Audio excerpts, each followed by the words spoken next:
সাবরুম পিএমসির দ্বাদশ শ্রেণী বালিকা বিদ্যালয়ে মঙ্গলবার থেকে শুরু হয়েছে 2025-26 শিক্ষাবর্ষের এনএসএস বিশেষ ক্যাম্প।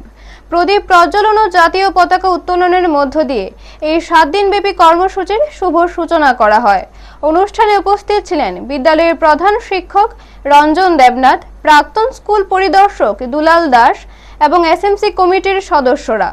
বিদ্যালয় সূত্রে জানা যায়, ক্যাম্প চলাকালীন শিক্ষার্থীরা বিভিন্ন সামাজিক ও সচেতনতামূলক কর্মকাণ্ডে অংশ নেবে। বিদ্যালয়ের ছাত্রী শ্রাবণী দাস আমাদের প্রতিনিধিকে জানান, এই ক্যাম্পের মাধ্যমে পরিষ্কার পরিচ্ছন্নতা অভিযান, জনসচেতনতা বৃদ্ধি সহ একাধিক সামাজিক উদ্যোগ গ্রহণ করা হয়েছে।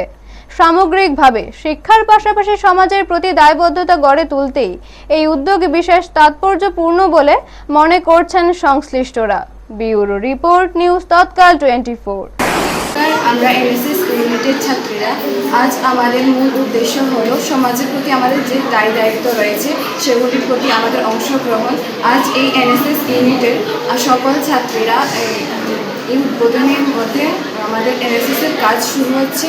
আমাদের এই এনএসএসের মধ্যে রয়েছে বিভিন্ন ট্রি প্লান্টেশন, বিভিন্ন জায়গায় দান সামগ্রী বিতরণ, মূলবাজার অনাথ আশ্রমে গিয়ে আমাদের পক্ষ থেকে কিছু দান করা, এরপর হসপিটালকে পরিদর্শন করা, তাদের কিছু সাহায্য প্রদান করা।